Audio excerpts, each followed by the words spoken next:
Kukoy. Linggo ngayon, 4 PM, magsiserve tayo sa simbahan. At po tayo nagbibihis. Yan po, inakuha ni Kuko po yung kanyang pera sa kanyang shorts na bali po kanyang magiging pamasahe. Kaya po, ayan po, di makuha-kuha. Bilisan mo Kuko po ay. Tapos po yan po. Tinabi ko po yung aking wallet sa aking tabihan. Yan po. Kinuha ko pong aking damit na gagamitin sa pagsimba. Yan po. At yan po ay aking itutupiin. Hindi ko po yan sinusuot sa aking pag-alis kasi baka madumihan. Kaya po yan ay aking tinutupi. Yan po, tinutupi ko po yan. Yan po. Ayan po ay tinutupi ko at ilalagay ko po yan sa lalagyan na sa bag. Yan po. Doon ko po yan sinusuot sa simbahan. Yan po ay akin pong ilalagay sa lagyanan. Yan sa may bag na yan. Sinusuot ko na to sa yan simbahan. Po yan ilalagay. Po, inaayos ko po yung bag na yan para hindi po masyadong magusot. Yan po, binuksan ko yung kasi meron po yan, sa totoo lang, may karton po yan na nilagay ko sa loob para hindi siya magusot. Yan po, sa payong, baka sakaling ulanin si Kokopoy. Yan po, okay, ready na si Kokopoy mag-serve sa simbahan. Yan po, sinuot ko po ang aking relo. Ay, inaayos ko po. Yan po. Sinuot ko pong relo. Yan. Habang sinusuot ko ang aking relo, yan po, kukunin ko po yung aking sapatos para sa paghahanda. Yan po. Isusot ko po yung sapatos na yan. Kinuha ko yung aking camera para sa ganun makita ang aking pagsusot ng sapatos. Iba ka talaga, Kokopoy. Talagang praise the Lord sa lahat ng followers ko dyan. Yan po, at marapit na po akong matapos gayak ng aking mga susuotin bago umarap sa aking pinaglilingkuran na Panginoon. Yan po sa Muson, sa may Taytay. Muson, dyan po sa may taas, sa Christ the King Parish. Po, ready na po ako magsimba. Po, sinusot ko po at nagkamali pa. Kamali pa, kala ko mayroon ng medyas, wala pa pala. Ayan, sinut ko po yung medyas.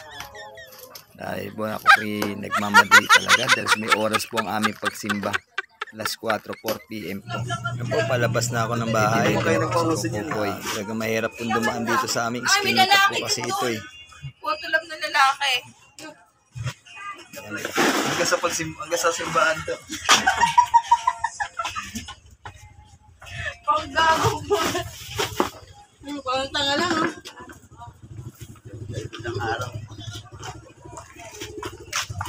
Ang vlog to, hanggang simbahan to. Ano? Parang makadus Yung naman, pinagsasawa, pinagpaspasan ko na ng konti, bilisan ko na para mapatuloy na kami, punta na kami, at malapit na po ako, binapalapas sa paspasan na yun. Dito na ako sa labas. Kamusta? Nakatrabaho ako. Trabaho ka? Ayos na, maganda yan. Sino yan? Video ka lang. Huwag pa. Ako sa labas, naghihintay ako ng service sa punta simbahan. Wala sa bahan. Service sa bakit? Dahil natin yung sasakyan. Naghihintay ako ng service dyan, papuntang simbahan. Yan po. Mukhang parating na yata ang service kung kami po ay nakakotse dyan. Ayan po, sumakay na po si Kokopoy. Doon na po ako sa loob ng sasakyan. Sitting pretty na, tamang-tama. Ganda ng aking upo. Nice kong aking bag. Po, pupunta na kami ng simbahan at doon na po kami. Yan na po, bumabiyahe na kami.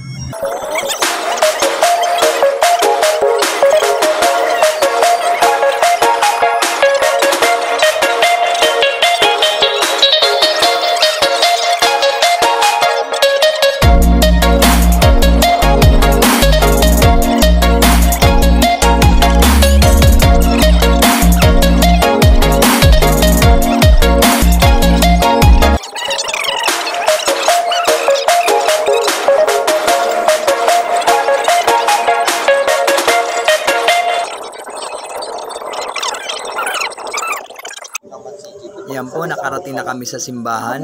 Diyan po ako nagbibihis ang aking susuotin para maging komportable ang ating pananamit sa pagharap sa kanila. Yan po yan. Yan po ay naayos ko ang aking polo, ang aking long sleeve. Binubutonis ko po. Yan po, diyan po ako nagsusuot bago ko po kami pumasok ng simbahan. Diyan po kami nag-aayos para maging presentable ang aming pananamit. Poging-pogi talaga. Wow! Po ay talagang praise the Lord. Po, okay na, ayos na. Kami po ay tutungo na sa simbahan. Ayan po, papunta na kami simbahan. Ayan, okay na siya.